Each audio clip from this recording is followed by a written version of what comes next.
Welcome guys. നമ്മളിന്ന് onion ഊത്തപ്പമാണ് ഉണ്ടാക്കാൻ പോകുന്നത്. ഇതിൻ്റെ ആവശ്യമായിട്ടുള്ള സാധനങ്ങൾ എന്തൊക്കെയെന്ന് വെച്ചാൽ വലിയ ഉള്ളി, പിന്നെ ചില്ലി ചെറുതായി കട്ട് ചെയ്ത്, ഇതെല്ലാം ചെറുതായി കട്ട് ചെയ്ത്, പിന്നെ ഉപ്പ് ആവശ്യത്തിന്, പിന്നെ നെയ്യ്,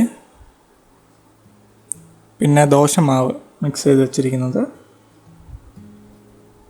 പിന്നെ നമ്മുടെ ദോശ ഉണ്ടാക്കുന്ന ദോശ ഫ്രൈ പാനിലോട്ട് നമ്മുടെ ദോശ മാവ് ഒഴിച്ചൊന്ന് നന്നായിട്ടൊന്ന് ദോശ പോലെ ഉണ്ടാക്കുക. അതിലേക്ക് നമ്മൾ സവാളയും ചില്ലിയും മുളകിൻ്റെ മിക്സർ അതിലേക്ക് ഇടുക.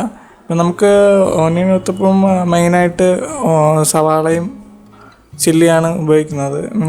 നിങ്ങളുടെ ആവശ്യത്തിന് ചിലവർ ക്യാരറ്റ് അങ്ങനെ പല കാര്യങ്ങൾ ഉപയോഗിക്കാറുണ്ട്, ബീട്രൂട്ട് അങ്ങനെയൊക്കെ. അത് ആവശ്യാനുസരണം ഉപയോഗിക്കാവുന്നതാണ്.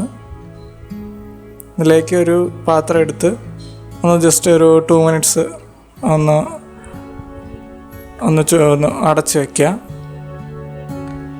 പിന്നെ അതിലേക്ക് നമ്മുടെ നെയ്യ് ആവശ്യത്തിന് നെയ്യ് എടുത്ത് അത് നന്നായിട്ടൊന്ന് എല്ലായിടത്തും ആകുന്ന രീതിയിലൊന്ന് ഒഴിച്ചു കൊടുക്കുക.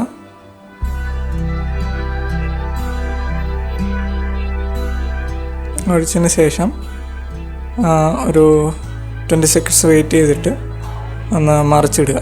ദോശ ഒന്ന് മറിച്ചിടുക.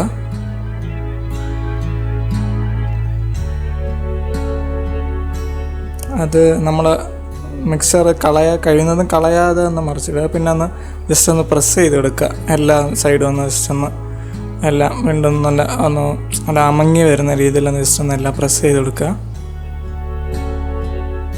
ഇപ്പോൾ നമ്മൾ ഒനിയൻ ഊത്തപ്പം റെഡി ആയിട്ടുണ്ട്. Thank you for watching and please do subscribe.